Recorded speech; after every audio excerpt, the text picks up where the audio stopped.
기독권이라는 단어를 사전에 찾아보면은 이렇게 정의합니다. 특정한 자연인, 법인, 국가가 정당한 절차를 밟아서 이미 차지한 권리, 그렇게 설명을 합니다.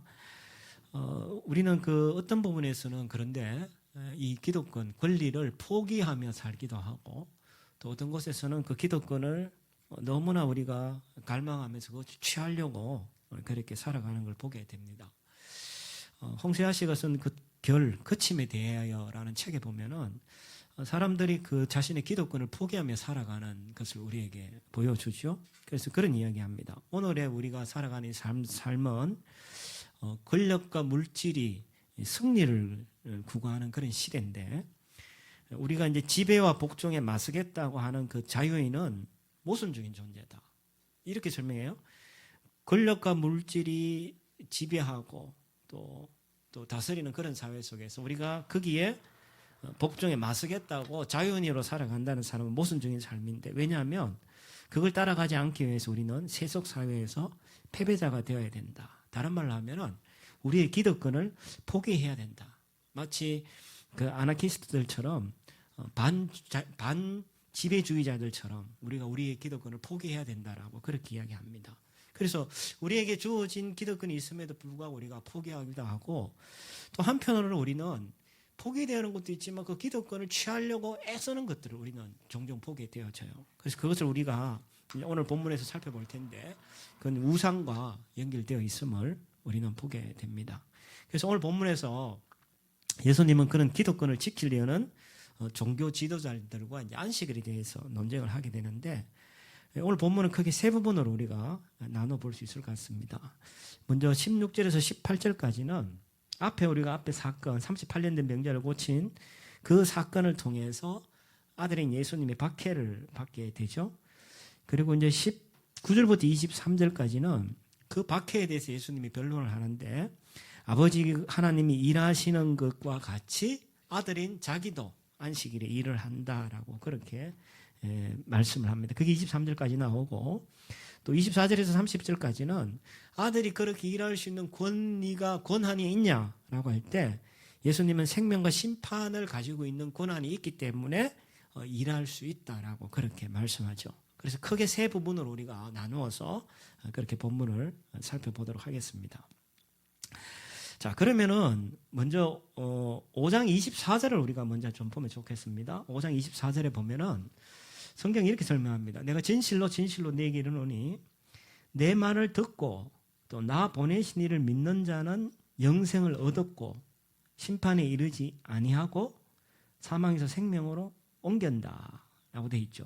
24절에 보면은 우리의 정체성에 대한 이야기를 하고 있습니다. 우리 신자인 우리의 정체성을 설명하는데, 먼저는 말씀을 듣고 또 믿는 사람은 영생을 얻고 그리고 심판을 받지 않고 사망에서 생명으로 옮겨진 자다라고 이야기하죠. 이게 우리 정체성이고, 만약에 믿지 않는 비신자들 또한 말씀을 듣고 믿는다면 동일한 것을 우리 경험하게 되죠. 자, 그렇다면 오늘 본문에서 설명하고 있는 이런 사망에서 생명으로 옮겨진 자, 저와 여러분이 신자라고 하는데, 그럼 그 신자가 살아가는 삶은 어떤 삶이어야 할까에 대한 이야기를 오늘 본문에서 세 가지에 걸쳐서 우리에게 설명합니다. 첫 번째는 사망에서 생명으로 옮겨진 신자의 삶은 먼저 고난 가운데 생명에 살리는 일을 한다라고 그렇게 말씀합니다. 자, 16절입니다. 안식일에 일한 일, 38년 된 병자를 고쳤죠. 행하신다고 하였기 때문에 유대인들이 예수님을 박해하게 되었다라고 그렇게 말씀합니다. 요한은 38년 된 병자를 고친 일 말고 9장에 가면 소경을 고친 이야기도 기록합니다.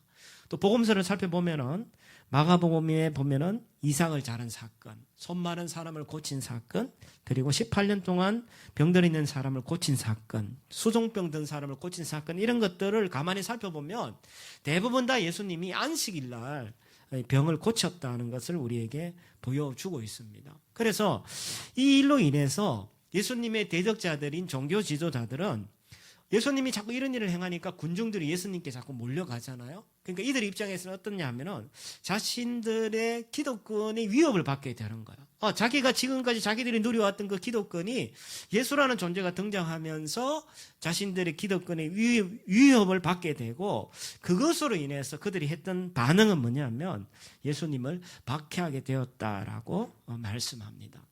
그리고 이어지는 17절에 보면은 예수님은 그 박해에 대해서 이제 예수님께서 변론을 하시죠. 이렇게 이야기합니다. 내 아버지께서 일하시니 나도 일한다라고. 예수님은 안식일 날 그 치유하는 사건에 대해서 박해를 하고 하자 그것을 정당화하기 위하여서 하나님의 일하심에 대해서 언급을 하게 되죠. 자, 이것은 이런 이야기입니다. 하나님께서 천지를 창조하시고 제7일을 안식하셨죠. 근데 안식하셨는데 우리에게 질문이 생겨요. 랍비들은 어떤 질문을 했냐면, 그러면 하나님이 안식일 날 쉬면은 이 세상이 돌아가는 거는 그럼 어떻게 하냐? 예를 들면 비가 내리고 뭐 해가 뜨고 뭐 안식일 날도 생명들이 살아 움직이잖아. 그 일은 누가 하냐? 이런 질문들을 랍비들이 해왔단 말이에요. 근데 그 답은 뭐냐면, 하나님이 안식하셨지만 생명을 살리는 일, 비가 내리고 해가 뜨고 기본적으로 해는 이런 일들은 하나님이 일을 하셨기 때문에, 그래서 생명 살리는 일은 일하는 거는 안식일 날 일해도 그거는 일하는 것이 아니다라고 사람들을 생각을 했단 말이에요. 그렇다면 예수님이 하신 이야기는 뭐냐면, 하나님이 지금 생명 살리는 일을 안식일인데도 하고 있지 않냐? 내가 지금 안식일 날 생명 살리는 일은 그와 같은 거기 때문에 나는 안식일을 일하는 것이 문제가 되지 않는다라는 논리로 예수님이 17절을 이야기하시는 거예요. 하나님이 일하시니까 나도 일을 하는 거야. 근데 그 일이 어떤 일이야? 생명을 살리는 일이기 때문에 나도 문제가 되지 않는다라고 그렇게 말씀합니다. 자, 거기에 대해서 18절에 유대인들이 예수를 죽이고자 합니다. 이유가 뭡니까?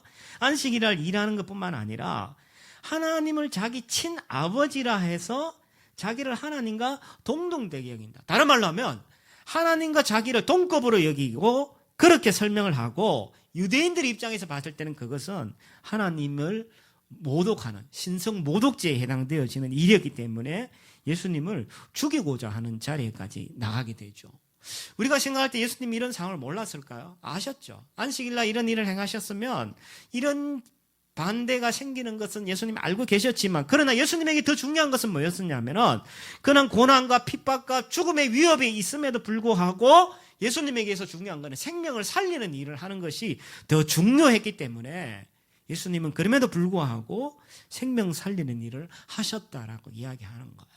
그래서 그 신자인 우리, 예수를 믿는 우리 또한 생명 살리는 일을 하는 것이 우리의 삶이다라고 그렇게 말씀합니다. 목회데이터 연구소에서 한국 교회에 대한 그 국민들 인식을 조사하는 통계 자료가 나왔어요. 그래서 한국 교회 신뢰도가 2020년 1월에 측정했을 때 32% 정도 나왔어요. 한국 교회에 대해서 위에 높습니다. 32% 정도 나왔는데 1년 뒤에 이제 조사를 해보니까 한국 교회 신뢰도가 21%, 무려 10% 이상이 떨어졌죠. 그리고 밑에 도표에 보면 비신자들한테 이제 교회 신뢰도를 물어봤어요. 교회 믿냐? 물어보니까 비신자들은 교회 안 믿는다.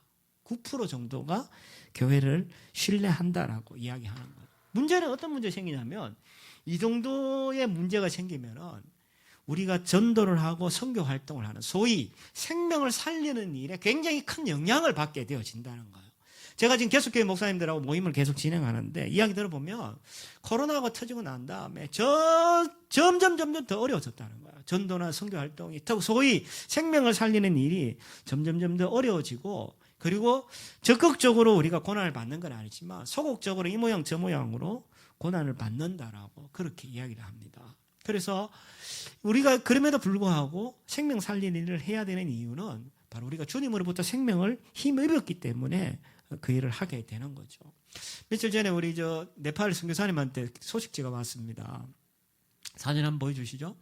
선교사님 그 기도 편지가 보내셨는데, 네팔의 허태환 정경자 선교사님인데 11년 만에 한국에 들어왔어요. 한국에 들어와가지고 안식년을 지금 보내고 있는데, 코로나 겸사겸사해서 아이들이 커서 이제 대학 보내고 뭐 이제 이런 일 때문에 조금 더 있다 이제 네팔로 들어간다라고 그런 기도 편지를 보내오셨는데, 그 편지 안에 네팔의 상황에 대해서 잠깐 기록을 했어요. 사진 내렸어도 돼요. 그 네팔에서는 사회적 약자의 종교가 기독교라 그래요. 그러니까 교회가 상대적으로 약자들이 믿죠. 거기다가 힌두 사회 속에서 예배라는 것은 사회적 약자가 믿는 교회이기 때문에 예배라는 것이 힌두 사회에서는 핍박의 대상이라는 거야. 그런데 그럼에도 불구하고 선교사들이 그 일을 해. 왜? 생명을 살리는 중요한 일이기 때문에 그 일을 하는 거예요. 그래서 자기가 이제 다시 네팔에 들어가겠노라고. 네팔은 지금 접종률 20%도 안 된다 그래요. 굉장히 심각한 상황이죠. 근데 그럼에도 불구하고 들어가서 생명 살리는 일을 해야 된다라고 이야기합니다. 왜 그렇습니까? 주님이 우리의 생명을 살리셨고 우리가 그런 존재이기 때문에 바로 그러한 삶을 살아야 된다라고 말합니다. 빌립보서 1장 29절에 이렇게 말씀합니다. 그리스도를 위하여 너희에게 은혜를 주신 것은 다만 그를 믿을 뿐 아니라 또한 그를 위하여 고난도 받게 하려 함이라. 그래서 영생을 얻는 우리의 삶은 어쩌면 고난이 있음에도 불구하고 그 일을 하는 것이 당연하다라고 그렇게 말씀합니다. 그 다음 두 번째, 사망에서 생명으로 옮겨진 신자의 삶은 어떤 삶이라고 말씀하냐. 첫 번째는 고난 가운데도 생명을 살리는 일을 하고, 두 번째는 하나님과 그 아들을 공경하는 삶이다라고 그렇게 말씀합니다. 자, 19절부터 보면은 이제 예수님이 자기가 이제 일을 하시는데, 예수님이 일을 하시는 그 어떤 일을 하냐라고 할 때 아버지가 행하시는 그 일을 아들도 행한다. 안식일 일을 한다라는 이야기를 19절에 자신의 권한에 대한 이야기를 설명을 합니다. 봅시다. 예수님이 그들에게 이르시되 아들이 아버지께서 하시는 일을 보지 않고는 아무도 스스로 할 수 없다. 아버지께서 행하시는 그것을 아들도 그와 같이 행한다라고 그렇게 이야기합니다. 예수님 말씀하시는 것은 절대 아버지와 독립된 존재가 아니다. 자기는 아버지와 깊은 관계가 있고 아버지와 적대적이지도 않다라고 이야기하고, 자기가 어떤 행위를 하는 것은 자기 스스로 하는 것이 아니라 아버지께서 주도하시고 보이신 것을 자기가 한다라고 그렇게 말씀하시죠. 20절에 비슷한 이야기를 합니다. 하나님이 아버지가 아들을 사랑하사 자기 행하는 것을 다 아들에게 보이시고 또 그보다 더 큰 일을 보이사 너희가 놀랍게 얘기하실 거다라고 말씀하시면서 아버지로부터 아들이 사랑을 받고 그 사랑의 관계 속에서 자신의 일을 하고 있는 것이다라고 말씀하시는 거죠. 이게 뭐에 대한 이야기입니까? 38년 된 병자를 고쳐서 안식일 날 일을 했는데 그게 그냥 된 일이 아니라 하나님으로부터 내가 계속 관계 속에서 했던 일이다라는 이야기를 예수님이 설명하고 계시다는 거죠. 그러면서 예수님이 결국 뭐냐면 자기도 하나님이다라는 이야기인 거잖아요. 아버지와 아들 관계니까 하나님이라는 이야기인데, 하나님이라는 그 신적인 특성에 두 가지 특징이 있는데 그게 뭐냐 하면 생명과 죽음을 주장하는 그 권한이 바로 이 신적인 특권 중에 하나다라고 이야기한다는 거예요. 그러면서 하는 얘기가 먼저 생명 살리는 일부터 합니다. 21절에 이야기하죠. 아버지가 죽은 자들을 이렇게 살리신 같이 아들도 자기가 원하는 자들을 살린다라고 말씀하죠. 자기가 원하는 자들, 38년 된 병자를 찾아가서 예수님이 그를 고쳐주셨죠. 살리신다는 말은 영적인 생명도 포함하고 부활한 몸도 포함해가지고 살린다라는 그런 생명을 살리는 그 첫 번째 이야기를 하죠. 그리고 두 번째가 뭐냐면 신적인 특징 중에 하나가 죽은 것과 관련된 심판에 대한 얘기죠. 그래서 22절에 이렇게 얘기하죠. 아버지는 아무도 심판하지 아니하시는데 심판을 다 아들에게 맡기셨다. 그래서 결국은 예수님이 하나님으로서 할 수 있는 두 가지 권한이 있는데 그게 뭐냐? 생명을 살리고 심판하는 그 권한이 예수님께 있다라고 그렇게 말씀합니다. 자, 그러면 그렇게 한 이유가 뭐죠? 23절에 이렇게 이야기합니다. 우리 23절 같이 한번 읽어볼까요? 시작. 이는 모든 사람으로 아버지를 공경하는 것 같이 아들을 공경하게 하려 하심이라. 그렇게 이렇게 하는 이유가 뭐냐라고 하는데 그것은 바로 아버지를 공경하는 것처럼 아들도 공경하게 하려고 이렇게 권한을 주셨다라고 말씀하죠. 그리고 이어서 이야기하죠. 아들을 공경하지 않는 자는 그를 보내신 아버지도 공경하지 않는 것과 같다라고 말씀합니다. 결국은 주님이 이 말씀을 하시면서 내가 하나님이야. 너희들이 하나님을 공경하듯이 나를 공경하라라고 그렇게 말씀하죠.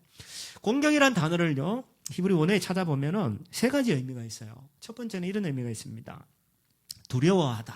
이런 의미가 있어요. 그러니까 하나님을 경외하는 자세를 두려워하다라고 이렇게 이야기하고, 또 하나는 무겁게 여기다 이런 의미도 있어요. 무기력이란 말은 상대방의 가치를 굉장히 중요하게 여긴다라는 그런 의미가 있습니다. 세 번째 의미는 그 가치에 해당하는 대로 그에게 예의를 표한다. 그런 의미가 있어요. 그래서 이 세 가지를 잘 조합하면은 이렇게 볼 수 있어요. 우리가 그 상대방의 가치, 하나님의 가치를 중요하게 여기고 그를 경외하고 거기에 합당하게 예의를 표하는 삶, 그게 뭐냐? 공경하는 삶인데 바로 예수님이 자신의 고난에 대한 이야기를 하시면서 하나님과 자신을 공경하기를 원하신다라고 말씀하고 계시죠. 히말라야 그 등반 대원을 돕는 티벳계의 그 네팔인들을 셰르파라고 그렇게 부릅니다. 이 셰르파라는 존재가 세상에 알려진 것은 그 최초로 에베레스트 정상에 오른 등반가 에드먼드 힐러리를 통해서 밝혀지게 되었는데, 힐러리가 이제 그 정상에 올랐을 때 그때 따랐던 셰르파가 누구였냐면 텐징 노르가이라는 사람이 그 셰르파로 돕고 있었어요.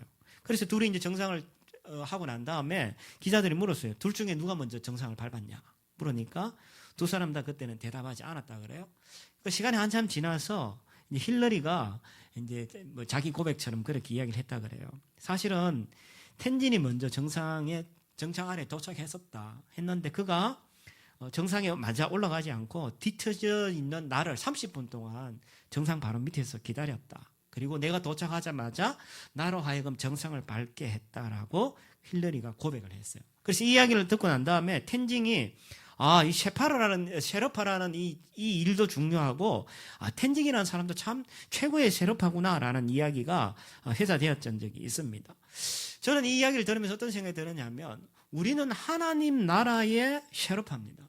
우리의 본분은 뭐냐면요, 내가 정상에 올라갈 수도 있어요. 내가 꼭대기에 올라갈 수 있어. 남들에게 주목받고 집중받고 인정받는 자리에 올라갈 수 있고 공경받는 자리에 올라갈 수 있지만, 우리의 삶은 뭐냐면 내가 그 자리에 올라가는 것이 아니라 마치 셰르파처럼 하나님을 그 자리에 올리는 거예요. 하나님을 공경하고 하나님을 존중하고 하나님을 경외하고 하나님을 높이고 하나님을 영화롭게 하는 게, 그게 뭐냐? 우리의 삶의 모습이다라고 이야기하는 거죠. 그래서 데살로니가 2장 12절에 이렇게 말씀합니다. 여러분을 불러 자기의 나라와 영광에 들어가시는 하나님께 합당하게 행하기 하기 위한 것이다. 합당하게 행한다는 게 뭘까? 하나님께 합당하게 행한다는 게 뭘까? 그건 결국 우리가 하나님을 공경하고, 다른 말로 하면 하나님을 경외하고 영화롭게 하고 하나님께 영광을 돌리는 삶이 바로 우리의 삶이다라고 이야기합니다. 그래서 우리는 하나님 나라의 셰르파다라고 그렇게 이야기할 수 있죠. 자, 그다음 세 번째, 사망에서 생명으로 옮겨진 그 신자의 삶은 고난 가운데 생명을 살리는 일을 하고, 두 번째 하나님과 그 아들을 공경하고, 세 번째는 마지막 때의 생명의 부활을 얻는다는 것을 확신하고 그렇게 살아가는 삶을 이야기합니다. 자, 24절 25절에 보면 예수님께서 다시 한번 우리의 정체성에 대한 이야기를 하시죠. 내가 진실로 너에게 이른다. 내 말을 듣고 나 보내신 이를 믿는 자는 영생을 얻고 그리고 미래의 어떠한 심판도 받지 않는다. 이유가 뭡니까? 이미 우리는 죽음에서 생명, 사망에서 생명으로 옮겨졌기 때문이다 라고 그렇게 말씀하죠. 우리에 대해서 이렇게 말씀하실 뿐만 아니라 또한 25절에 보면 이미 죽은 자들에 대해서는 어떻게 되냐? 그들이 하나님의 음성을 들을 때가 오는데 곧 이때다. 듣는 자는 살아날 거다라고 말씀하죠. 그래서 예수님으로 말미암아서 무덤에서 있는 사람들조차도 다 일어나고 그들 또한 영생을 얻게 되어진다라고 그렇게 말씀합니다. 그러면서 다시 한번 예수님의 권한에 대하여서 요한은 정리하면서 다시 한번 설명을 하죠. 예수님의 중요한 권한이 두 가지인데 그게 뭐냐면 하나는 생명을 주는 거고 하나는 또 심판을 주는 건데 26절 27절에서 또 그 이야기를 반복해서 합니다. 왜냐하면 중요하기 때문에 계속 반복하는 거예요. 왜요? 그것이 예수님의 권한을 입증하는 하나의 중요한 이야기고 그 권한이 입증되어야 안식일날 일하고 생명을 살리는 일을 하는 것이 너무나 당연하다는 결론이 나기 때문이에요. 그래서 26, 27절에 다시 한번 더 이야기하죠. 자기 속에 생명이 있음 같이 아들에게도 생명을 주어서 그 속에 있게 하셨다. 그래서 하나님께서 아들에게 생명을 주고 그 아들에게 있는 자들에게 생명이 있다 이야기하고 27절 또 하나는 심판에 대한 얘기죠. 인자됨으로 말미암아 심판하는 권한을 주셨는데 왜냐하면 아들의 인자다. 인자는 다니엘서 7장을 아마 생각하고 이제 기억했던 것 같은데, 인자이신 그 예수님으로 말미암아 우리가 심판의 그 인자를 알 수 있게 된다라고 말하죠. 결국은 하나님께서 예수님에게 두 가지를 다 주셨죠. 하나는 생명을 주셨고 또 하나는 심판의 하는 권한을 주셨기 때문에 예수님은 이 두 가지 권한을 다 가지고 계시고 두 가지 권한을 다 가지고 계시기 때문에 안식일날 생명을 살리는 일할 수 있는 그런 충분한 권리가 있으신 분이다라고 그렇게 정리될 수 있는 거죠. 그리고 나서 28절에 다시 한 번 더 죽은 자에 대한 이야기를 다시 또 반복해서 설명합니다. 놀랍게 생각하지 마라. 그리고 무덤 속에서 있는 자들은 다 그의 음성을 들을 때가 오는데, 조금 더 구체적으로 25절을 설명을 하죠. 조금 더 구체적으로 설명합니다. 뭐라고 합니까? 선한 일을 행하는 자는 생명의 부활로 나오고, 그리고 악한 일을 행하는 자는 심판의 부활로 나올 거다라고 말씀하시면서 마지막 우리가 부활할 때를 조금 더 구체적으로 우리에게 설명을 하고 있습니다. 근데 여기 가만히 보면 29절만 보면서 선한 일을 행하는 자가 그러면 생명의 부활로 온다. 그러면 행위를 강조하는 건가요? 여기서 그 이야기를 하는 것이 아닙니다.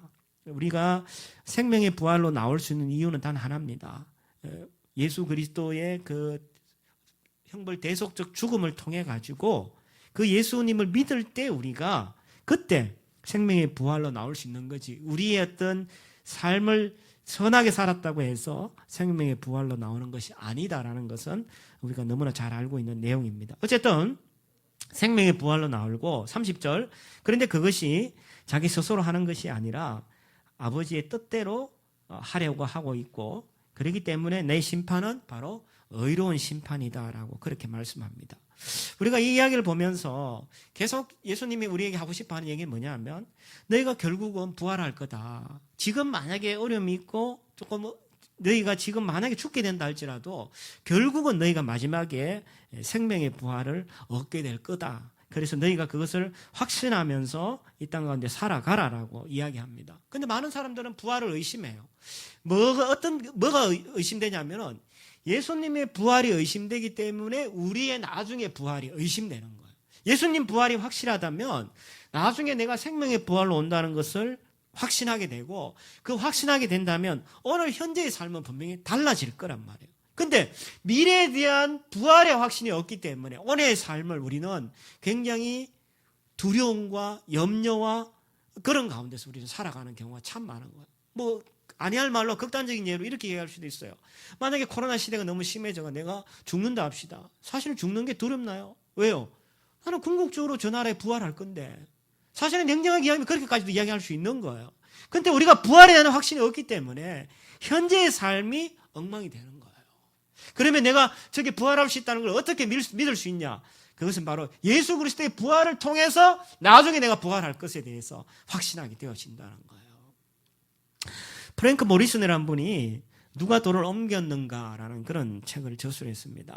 이제 이 책에는 그리스도의 최후의 일주일의 이야기를 추적한 그런 이야기인데, 이 모리슨은 원래 저널리스트였어요. 저널리스트고 비신자였어요. 비사였는데 그 사람이 예수 그리스도의 생애의 마지막 며칠에 대해서 사람들이 지나치게 어리석게 믿는다는 거야. 말도 안 되는 이야기를. 그래서 그 사람이 부활을 비롯해가지고 이 시기의 사건들은 다 신화야, 거짓말이야 라는 것을 밝히기 위해서 이 사람이 면밀히 조사하기 시작한 거야. 그래서 자료도 조사하고 이것저것 조사하고 집요한 탐색 끝에 그가 이제 이 책을 써서 원래 목적은 뭐냐면은 사람들이 이 다 거짓이야, 예수는 부활하지 않았어, 거짓이야, 신화야라는 걸 사람들한테 알려주기 위해서 책을 기록을 했는데, 자료를 조사하다 보니까 이 사람이 마지막 결론을 어떤 결론을 내리냐면, 부활은 허구성이 아니라 정말 진실합니다. 부활만큼 감동적이고 진실한 사건이 없습니다라는 결론을 내린 거예요. 그래서 적힌 책이 이 책이고, 이 책이 그래서 부활 사건에 관해서는 가장 고정적인 변증서가 바로 저 모리슨이 적은 누가 돌을 옮겼는가라는 책이라는 거예요. 그러니까 많은 사람들은 부활에 대한 확신이 없는 거야. 부활에 대한 확신이 없기 때문에 내가 나중에 부활할 거에 대한 기대감이 없는 거야. 그러니까 현재의 삶을 불안과 두려움과 엉망으로 살아가는 걸 보게 되는 거야. 만약에 내가 예수님이 부활이 확실해, 그러면 나는 거기에 근거해서 나도 미래에 확실하게 부활할 거야. 그렇다면 나는 오늘 현재의 삶을 나는 정말 책임감 있고 정말 거기에 합당한 삶을 우리는 살아갈 수 있게 되어진다는 거예요. 고린도전서 15장 이런 이야기합니다. 15장 20절에 보면 그리스도께서 죽은 사람들 가운데 다시 살아나셔서 잠자는 사람들의 첫 열매가 되셨습니다. 이 첫 열매가 중요하죠. 왜? 둘째, 셋째 열매가 있는 거야. 그게 누굽니까? 저와 여러분이네요.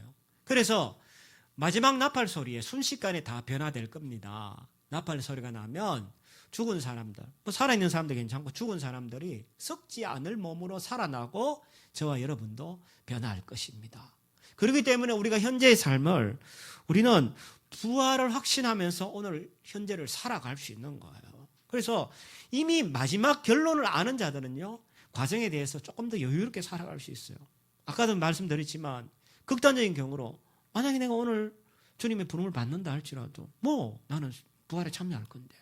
그렇기 때문에 우리가 오늘을 좀 더 여유 있고 확신 가운데 살아갈 수 있게 된다는 거죠.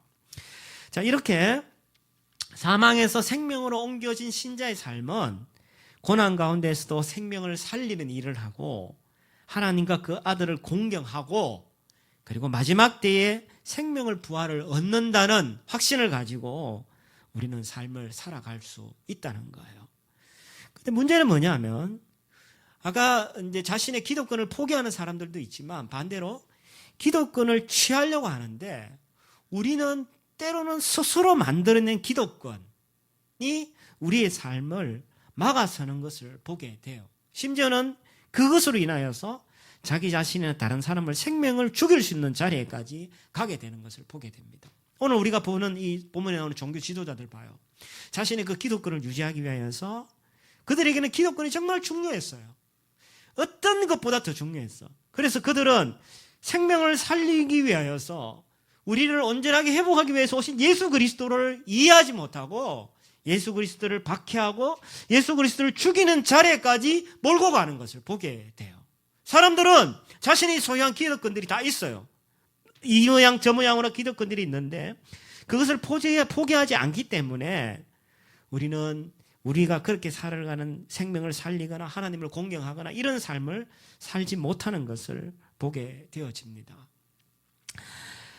파인애플 스토리라는 아주 유명한 스토리가 있습니다.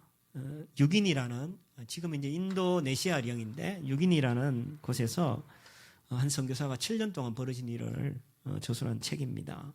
이 선교사는 이 이야기를 통해 가지고 성경의 기본 전리, 특별히 우리의 권리, 우리의 기독권, 그것을 하나님께 드리는 그 삶, 그리고 그것을 적용하면서 우리가 어떤 갈등과 어려움을 겪게 되는지에 대해서 이 책에서 잘 기록해 가고 있어요. 이야기는 이렇습니다. 선교사가 밀림 속에서 이제 원주민을 위해서 일하기 위해서 밀림 속으로 이제 들어갑니다. 들어가는데 일하다 보니까 너무나 신선한 과일이 먹고 싶어서 그래서 그가 이제 파인애플을 들여와가지고 원주민 한 사람을 이제 고용해가지고 품삯을 주고 이제 나무를 심게 하죠. 심게 하고 3년 뒤에 이제 파인애플이 열렸습니다. 그래서 열려서 이제 파인애플 먹으려고 보니까 파인애플이 하나도 없는 거야. 보니까 이 원주민들이 그것을 다 가져가 먹은 거야. 이 사람들이 생각은 어떤 생각이 있냐면 자기가 심었기 때문에 자기 입으로 먹어야 된다고 생각하고 품삯을 이미 받았는데도 원주민들은 그렇게 생각을 하는 거죠. 그래가지고 이 선교사가 열받아가지고 야 이게 이렇게 두면 안 되겠다. 그래서 이 사람이 단호하게 대처하기 위해서 그때 선교사님 들어가서 병원도 운영했단 말이에요. 그래서 병원 문을 닫아버렸어. 병원 문을 닫아버리니까 이 사람들이 이제 그때는 파인애플을 안 따먹고 이제 환자가 생기잖아요. 병원에 와서 병원 문 열어주세요. 라고 이제 막 이야기를 하는 거야. 선교사가 고민하다가 환자들 보고 할 수 없이 이제 또 병원 문을 열어줬어요. 열어주니까 좀 몸이 나으니까 이 사람들이 파인애플을 또 다 따먹는 거야. 그래서 선교사가 또 열받아가지고 아니 이 사람들이 웃긴 사람이다. 그러고 기존에 있던 그 파인애플을 다 없애버렸어. 없애버리고 이 사람들한테 근데 이제 너가 따먹을 건 다 없앴으니까 지금부터 심는 거는 내가 주인이야 라고 이야기하면서 다시 파인애플을 심었어요. 심고 나서 3년이 지난 뒤에 또 파인애플이 열렸습니다. 어떤 일이 벌어졌을까요? 이 사람들이 또 파인애플을 다 훔쳐가 버린 거예요. 그래서 너무 화가 나가지고 선교사가 자기가 이제 병원도 운영했고 이제 상점도 운영을 했단 말이에요. 여러 가지 잡화도 팔고 소금도 팔고 이러면서 상점 문을 열었었는데 이 사람이 이번에는 상점 문을 닫아버렸어요. 그러니까 어떤 일이 벌어지냐면 사람들이 상점이 문을 닫으니까 생활을 제대로 못 하잖아. 아, 그러면 안 되겠다. 우리 원래 밀림에서 우리가 다 모든 걸 충족했으니까 밀림으로 돌아가겠다고 모든 사람들이 밀림으로 다 가버렸어. 근데 선교사는 파인애플은 먹을 수 있었지만 원주민들이 하나도 없는 거야. 선교사가 이거 왜 왔어? 선교하러 왔는데 파인애플 먹으러 온 거 아니잖아. 파인애플을 자기가 먹었지만 원주민들이 하나도 없는 거예요. 그래서 고민하다가 다시 자신이 상점문을 이제 열게 되었습니다. 상점문을 열면서 이번에는 독일산 세파트를 데려다가 파인애플 밭을 지키게 했어요. 지키게 하다 보니까 이 사람들이 안 오는데 이 개가 또 다른 개와 만나가지고 교배해가지고 뭐 이상한 개들이 또 생겨가지고 막 똥망이 돼가지고 결국은 개를 없애고 처리를 했죠. 그러니까 다시 사람들이 돌아오긴 돌아왔는데 여전히 파인애플은 없어지기 시작한 거야. 그래서 그런 생각을 했어요. 내가 이 파인애플을 지키려고 나는 여러 가지 방법을 쓰고 수단과 방법을 가리지 않고 이 파인애플을 지키려고 했는데 그렇게 지키려고 했던 이유가 뭐냐? 파인애플은 내 거야. 자신의 소유죠. 자신의 권리가 있는 거야. 이건 내 거기 때문에 나의 권리가 있는 거야. 이 파인애플에 대해 내 권리가 있는 거야. 자신의 기록권을 그는 계속 내세우고 주장한 거죠. 근데 그것을 보면 사실 우리의 모습을 보여줘요. 우리는요, 우리의 것도 아니고 우리가 지킬 수도 없는 여러 가지 권리, 기득권들을 유지하려고 우리는 몸부림을 쳐요. 그래서 그 저자는 질문해요. 우리에게 파인애플 밭이 뭡니까? 우리에게 파인애플 밭은 여러 가지가 있어요. 건강일 수도 있고, 돈일 수도 있고, 직장일 수도 있고, 친구일 수도 있고, 명성일 수도 있고, 자신의 인생 계획일 수도 있고, 가정일 수도 있고, 자신의 스펙일 수도 있고, 여러 가지가 있어. 우리는 자신이 생각하는 그 파인애플 밭을 지키기 위해서 자신의 권리를 주장하고 그걸 지키기 위해서 애쓰고 수고하고 노력한다는 거야. 근데 문제는 뭐냐면 그것 때문에 정작 해야 되는 일들은 못하게 되는 걸 보게 되는 거야. 그래서 저자가 질문해. 당신에게 파인애플 밭은 뭐예요? 당신이 계속 권리를 주장하고 기득권을 취하려고 하고 포기하지 않으려고 하는 그 파인애플 밭은 뭐예요? 라고 질문을 해요. 근데 진짜 해야 될 일은 하지 못하게 되는 걸 보게 되죠. 디모데후서 3장에는 이런 이야기합니다. 사람들은 자기를 사랑하고 돈을 사랑하고 잘난 척하고 교만하고 하나님을 모독하고 부모에게 순종 않고 감사할 줄 모르고 거룩하지 않고 무모하고 자만하고 하나님 사랑하기보다 쾌락을 더 사랑하고 우리는 기득권을 지키기 위해서 저런 짓들을 하고 있는 거야. 자기를 너무 사랑해. 자기의 계획이 중요해. 자기 사업이 중요해. 자기 공부가 중요해. 자기 스펙이 중요해. 자기 외모가 중요해. 그걸 내가 지켜야 돼. 자기를 너무 사랑해. 그리고 하나님 앞에 전혀 감사할 줄 몰라. 하나님을 모독하고 거룩하지 않고 자만하고 하나님 사랑하기보다 다른 걸 더 사랑하는 것이 우리의 모습입니다. 왜 그렇습니까? 자신에게 주어진 기득권을 지키려고 하기 때문에. 제가 지난 주중에 20대 중반의 어떤 청년이 연락이 와가지고 자기가 진리에 대해서 궁금해 한다고. 그래서 제가 이제 와서 첫날에 여러 가지 이야기를 나누면서 왔었어요. 근데 교회 온다 해놓고 오지 않았어. 근데 어제 또 연락이 와서 제가 만났어요. 이야기를 잠깐 나눴어요. 왜 교회 오지 않았냐? 그러니까 자기가 종교에 대해서 고민을 했는데 내 인생은 내 건데 자꾸 교회 가니까 하나님이 자꾸 주인이라고 이야기해서 나는 그게 싫어서 나는 교회 나오기 싫었습니다. 라고 나한테 정확하게 이야기를 하더라고. 아, 이렇구나. 이게 믿든 안 믿든 상관없이 지 인생은 지 거라고 생각하는구나. 그리고 자신의 기득권을 자꾸 주장하다 보니까 생명을 살릴 일은 고사하고 하나님 공경하는 이런 관심이 없구나, 사람들이. 신자들도 마찬가지구나. 지 인생을 지 거라 생각하는 거야. 지 삶의 주인이 자기 거라 생각하는구나. 그러니까 사람들이 여기엔 관심이 없는 거야. 그리고 자신의 그 기득권을 지키기 위해서 아까 그 파인애플 밭 주인처럼 혈안이 되어 있는 거야. 그걸 어떻게든 지키려고 문을 닫기도 하고 개를 데리고 오기도 하고 뽑아버리기도 하고 별짓을 다 하면서 우리는 우리의 기득권을 지키려고 한다는 거죠. 근데 사실은 그 기득권은 지킬 수도 없고 우리 것도 사실은 아닌 거죠. 자, 그러면 진짜 기독권은 누구에게 있냐라고 할 때, 그러면 그 기독권이 우리 거냐, 우리에게 있을 수 있냐라고 할 때, 그렇지 않다라는 거예요. 예수님의 오늘 말씀을 보면은, 우리가 예수님께 기독권을 드려야 되는 중요한 두 가지 이유를 우리는 오늘 본문을 통해서 볼 수 있는 거예요. 첫 번째 이유가 뭐냐 하면은, 하나님과 예수님과의 그 독특한 관계를 우리가 보면은, 예수님께 우리가 그 권리와 기독권을 드릴 수밖에 없다는 거예요. 하나님과 예수님 관계 어떤 관계입니까? 아버지와 아들 관계고, 물론 그 유대 문화 속에서는 그것이 신성 모독으로 비춰질 수 있지만, 예수님이 하나님과 아버지와 아들 관계라는 것은 결국은 예수님께서도 하나님이시다는 얘기예요. 예수님이 하나님이시기 때문에 하나님이신 그 예수님께 기독권을 드리는 것이 너무나 당연하다라는 이야기를 하는 거예요. 자, 요한복음 1장 봅시다. 요한복음 1장 보면은 이렇게 이야기하죠. 태초에 말씀이 계셨다. 말씀은 하나님과 함께 계셨고 그 말씀 예수님은 하나님이다. 18절 지금까지 아무도 하나님 본 사람이 없었어. 그런데 아버지 품속에 계시는 독생자 예수님이 하나님을 알려주셨어. 예수님을 통해서 우리가 하나님을 알게 되었어. 그렇기 때문에 하나님을 우리가 진짜 공경한다면 우리는 예수님을 공경해야 되는 것이 너무나 당연하다는 거예요. 제가 어제 그 친구하고도 이야기하면서 그 친구 참 또 재밌는 이야기는 뭐냐면 자기는 신이 있다는 걸 믿는데 영혼도 믿는데 근데 그 예수라고 또 자기의 주인이라고는 그건 자기 받아들이기 싫다는 거야. 그러니까 웃기죠, 사람들이. 자기들이 갖고 있는 기본적인 이 종교심들은 다 있는 거야. 그런데 그것은 수용하기 싫은 거죠. 근데 지금 예수님 뭐라 그럽니까? 내가 하나님이야.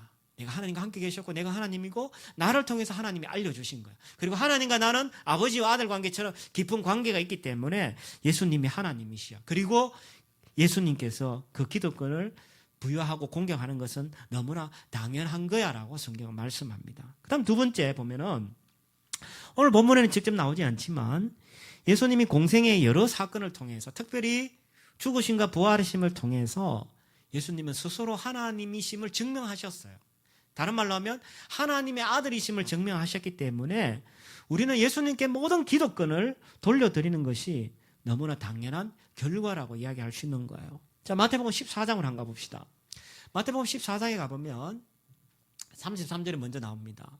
배에 있는 사람들이 예수님께 절하며 이르되 진실로 하나님의 아들입니다.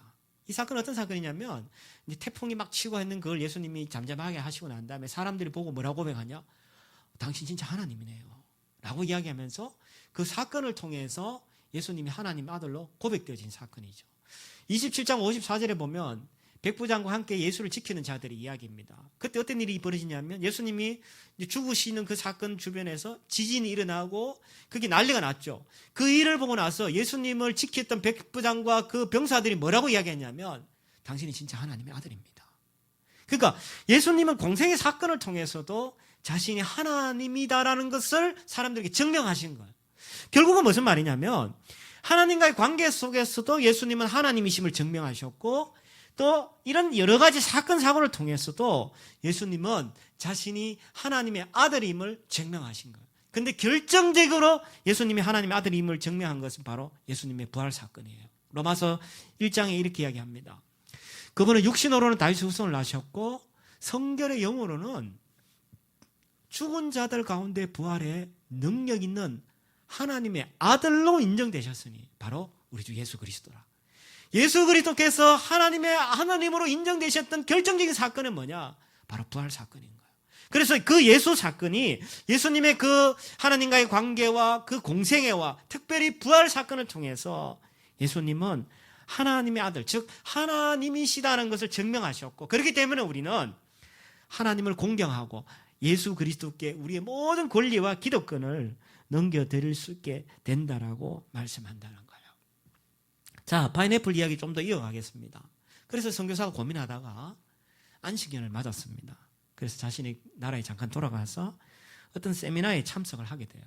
세미나에 참석해가지고 세미나에서 이제 우리가 가진 모든 것을 하나님께 드려야 된다라는 그런 원리를 듣게 되죠. 그래서 그는 이제 곧장 돌아와서 파인애플 밭을 하나님 앞에 드립니다. 그리고 나서 하나님이 이 밭을 어떻게 관리하실까 굉장히 궁금했어요. 그래서 어느 날 밤에 사람들이 다 돌아오고 난 다음에 그 파인애플 밭에 서가지고 하나님 앞에 기도합니다. 이렇게 기도합니다. 주님, 저는 파인애플 열매를 얻으려고 싸워왔습니다. 내 것이라고 주장하고 내 권리, 내 기득권을 내세웠습니다. 그런데 이제 모든 것이 잘못되었다는 것을 깨달았습니다. 잘못된 것을 알았으니 이 밭을 주님께 드립니다. 이제부터 주님께서 주님의 파인애플을 제가 먹기를 바라신다면 주님 뜻대로 저에게 주십시오. 그러나 안 주셔도 괜찮습니다. 어떻게 하시든 상관없습니다. 그렇게 이제 기도를 하고 파인애플 밭을 하나님께 드렸어요. 원주민들이 그 다음 파인애플을 따먹었을까요? 안 따먹었을까요? 되게 중요한 질문인데. 그리고 나서 따먹었을까? 안 따먹었을까? 그래도 여전히 원주민들은 파인애플을 따먹었어요. 근데 어떤 일이 벌어졌냐면 어느 날 파인애플을 따먹었는데 선교사가 이 파인애플 훔쳐가는 그들을 보면서 선교사가 화를 내지 않았어. 그러니까 원주민들이 이렇게 반응한 거야. 선교사를 향해서 당신이 드디어 크리스찬이 됐네요. 근데 이 선교사는 크리스찬 된 지가 20년이 지났는데 근데 그 원주민들이 그 선교사한테 당신이 드디어 크리스찬이 됐어요 라고 이야기하는 거예요. 그래서 하는 이야기가 왜 그렇게 생각하냐 그러니까 당신이 화를 내지 않잖아요 라고 이야기하는 거야. 그래서 선교사가 이제 화를 내지 않으니까 사람들이 궁금하죠. 왜 화를 내지 않았어요? 물으니까 선교사가 이런 이야기했어요. 그전에는 그 밭이 내 거였기 때문에 내가 너희들 훔쳐가면 화를 냈는데 이제 하나님 거야. 그래서 하나님 밭에서 너가 훔쳐가도 나는 상관없지 않냐. 내 게 아니기 때문에. 그래서 나는 화를 내지 않았어. 그렇게 이야기했어. 근데 자기들끼리 이제 난리가 난 거예요. 왜냐하면 이런 고백들을 하는 거지. 그래서 내가 뭐가 잘 안 됐구나. 내가 사냥을 가도 사냥도 안 잡히고 내 아내가 아이도 못 놓고 그리고 아이들이 갑자기 아프고 물고기를 잡아도 물고기도 안 잡히고 자기들끼리 하는 얘기지. 그러면서 하는 얘기가 우리가 하나님 걸 훔쳐가서 이게 일이 안 됐구나. 이렇게 생각을 한 거죠. 물론 우리가 볼 때는 약간 기복주의적인 그런 이야기지만 어쨌든 그들이 그런 생각을 한 거예요. 그러면서 그다음부터 그들이 파인애플을 따먹지 않게 되더라는 거예요. 그래서 그때부터 선교사가 이제 파인애플을 본격적으로 먹게 되었고 그리고 그 선교사의 말과 행동이 변하기 때문에 사람들도 변한 거죠. 근데 정말 중요한 것은 시간이 지나면서 한 명씩 두 명씩 그 원주민들이 크리스찬이 되기 시작했다는 거예요. 그래서 시간이 지나고 이제 이 선교사가 그러면서 이제 그 사역이 활발하게 되고 어느 날 성경에서 놀라운 진리를 발견한 거야. 레위기 19장에 보면 제가 본문에는 안 띄웠는데 레위기 19장에 보면은 아주 놀라운 말씀이 있는데 그걸 선교사가 나중에 발견을 하게 된 거야. 제가 조금 빨리 읽어볼게요. 19장 23절 25절입니다. 너희가 그 땅에 들어가 각종 과목을 심거든 열매는 아직 할례 받지 못한 것으로 여기되 3년 동안 너희는 그 할례 받지 못한 것을 여겨 먹지 마라. 넷째 해에는 그 모든 과실이 거룩하니 여호와께 먼저 드리고 다섯째 해에는 그 열매를 먹어라. 그러면 너희에게 그 소산이 풍부할 거다. 그러니까 이 사람이 이 말씀을 읽으면서 어떤 생각이 들었냐면 이 모든 걸 먼저 하나님께 드려야 되는구나. 그리고 원주민한테 줘야 되는구나. 비로소 그리고 난 다음에 내가 먹어야 되는구나라는 걸 나중에 깨달은 거야. 그리고 나서 그 사역이 활발하게 되었고 그 다음에 그가 이런 고백합니다. 그들이 선한 행실을 보고 하늘에 계신 하나님께 영광을 돌릴 수 있게 되었구나라고 하면서 그 사역의 고백이 그 파인애플 스토리라는 책에 기록되어 있습니다. 저는 이제 이 책을 보면서 어떤 생각이 들었냐면 우리가 우리의 기득권을 우리가 지키려고 참 애쓰는구나. 지킬 수도 없는데 그렇게 될 때 우리의 삶은 어떠냐면 생명을 살리는 일은 고사하고 하나님 공경하는 것, 부활을 꿈꾸는 것 이건 우리 있을 수도 없는 거라. 왜?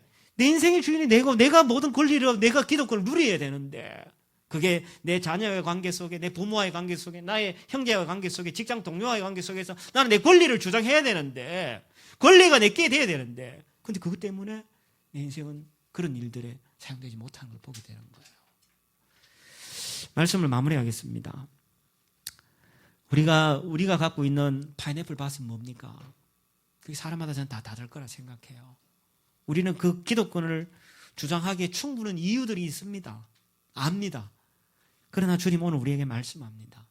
그 기득권을 내려놓게 될 때 그때 우리도 비로소 사망에서 생명으로 옮겨진 진짜 신자의 삶, 생명을 살리고 하나님을 공경하고 현재 부활을 살아가는 그 삶을 살아가는 것이 가능하다라고 말씀합니다.